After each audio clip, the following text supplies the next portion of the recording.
Alkisah maka tersebutlah sanksi perba kerajaan di Minangkabau itu. Pada suatu hari berhimpun segala orang besar-besar dan orang tua-tua yang memegang anak negeri pada Pati Swatang. Mari kita cuba dahulu jikalau dapat baginda membunuh ular sakti Mona. Maka Pati Swatang pergilah menghadap sanksi perba bersama-sama dengan sekalian mereka itu. Maka sembah Pati Swatang, terlalu bahagia kami sekalian merajakan tuanku di Minangkabau ini. Tetapi tuanku, ada seekor ular besar membinasakan perumahan kami itu. Jikalau ada derma kurnia tuanku, kami minta bunuhkan ular itu kerana kami tidak dapat membunuh dia. Berapapun kami tetak dan kami tikam, tiada juga ia luka. Jangankan matinya, itulah kami minta bunuhkan kepada tuanku. Maka titah sanksi perba, baiklah kamu tunjukkanlah aku tempatnya.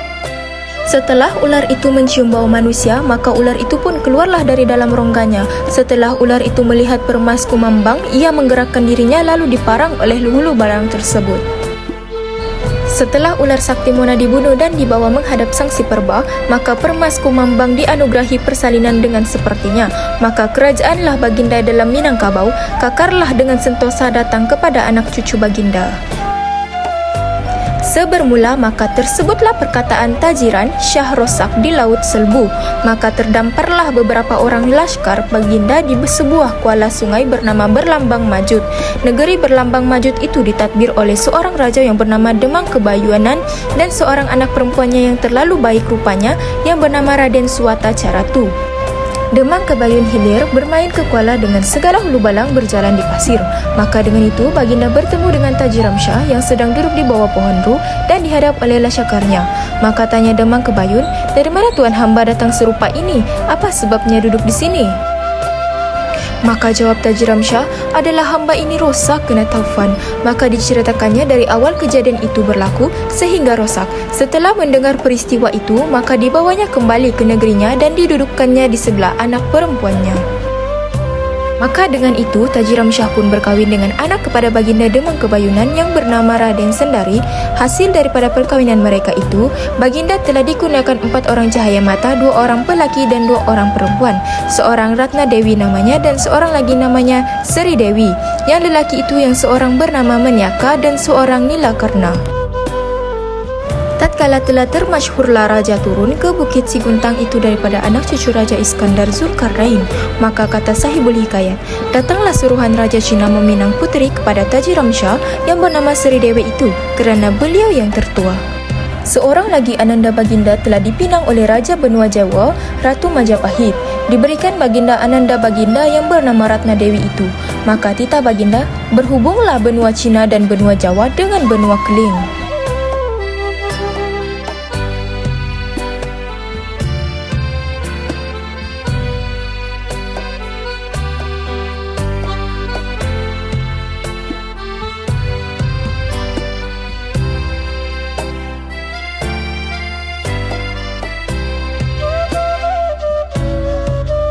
Alkisah maka tersebutlah perkataan Seri Tribuana kerajaan di Palembang itu. Ada pada suatu hari baginda berfikir hendak mencari tempat berbuat negeri kerana Palembang baginda tiada berkenan. Lagi pula baginda hendak melihat laut. Maka baginda pun memanggil Demang Lebar Daun.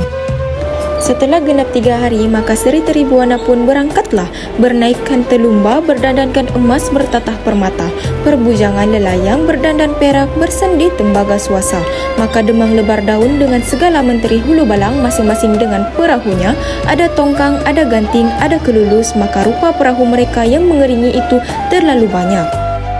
Hatta beberapa hari di laut, maka sampailah ke Kuala Inderagiri. Maka titah Seri Tribuana, "Apa namanya sungai ini?" Maka sembah mereka yang pelayaran, "Kuala Kuantan tuanku namanya." Setelah datang ke sesuatu selat, maka segala kelengkapan baginda pun kekurangan air. Beberapa dicari oleh sekalian mereka itu tiada bertemu dengan air tawar. Maka kalutlah mereka itu sekaliannya kehausan air. Maka titah Seri Tribuana, lingkarkan rotan, campakkan ke air itu. Maka dikerjakan oranglah seperti titah baginda itu. Maka Arya Bupala dan Menteri Bupala pun datang menyembah dengan berkelengkapan alas senjata 4 buah meriam. Hulu Balang menyapa mereka dan menyediakan 2 buah sirih pinang dan buah-buahan seperti tebu dan pisang. Setelah itu, semua perahu bersama Arya Bupala dan Menteri Bupala berlayar dari Tanjung Rengas sampai ke Selat Sambu. Setelah itu, Arya Bupala tiba di Palembang. Betala diarahkan oleh Demang Lebar Daun untuk membawa mereka menghadap. Arya Bupala amat terpegun dengan rupa Seri Tribuana. Lalu Tengah Muda berkata kepada Arya Bupala, "Tuanku, Paduka Bonda empunya salam. Tuanku dipersilahkan Paduka Bonda masuk ke negeri. Itu pun jikalau ada dengan tulus dan ikhlas duli tuanku." Lalu Seri Tribuana, "Lain-lain pula tita Paduka Bonda. Adalah kita kemari ini tuan, sahaja hendak menghadap Bonda lah." Arya Bupala sangat teruja mendengar percakapan Seri Tribuana. Lalu dia pun memberi keseluruhan makanan dan buah-buahan kepada orang-orang besar di sana dengan gembiranya. Lalu Seri Tribuana memakaikan Arya Bupala dengan kerabatnya pakaian yang sama dengannya. Lalu Seri pun bertitah, "Katakanlah sembah kita kepada Paduka Bonda. Esoklah kita menghadap Paduka Bonda itu." Maka Arya Bupala pun berkata, "Baiklah tuanku." Arya Bupala pun menyampaikan segala titah Seri Tribuana kepada Wan Seri Bani. Lalu Baginda dengan hairan dan sukacita telah mengarahkan seraya untuk menghiasi seluruh negeri. Maka semua orang pun mengatur bintan, lancaran tiang 3, selur, dendang dan jong. Semenjak negeri dihiasi semula, tiada lagi masalah putus bekalan, kelengkapan Bintan dan Tanjung Rengas hingga ke Karas Besar. Semua perahu dagang dalam pelabuhan Teluk Bintan, Tidor dan Banting, segala perahu telah berundur ke hulur dan hilir Teluk Bintan. Maka Syahadan di Bintan pun mengiring Seri Tribuana bersama kerabatnya manakala Arya Bupala dan Menteri Bupala sedang memegang kiri dan kanan Gading Gajah. Semasa perakannya, segala payung putih, panji dan cogan kerajaan pun dipersembahkan untuk perarakan masuk Baginda. Syahadan Wan Seri Deni sedang bersemayam bersama dengan istri orang-orang besar. Maka Demang Lebar Daun pun diatur bersama Arya Bupala untuk menghadap Seri Tribuana di Belairung.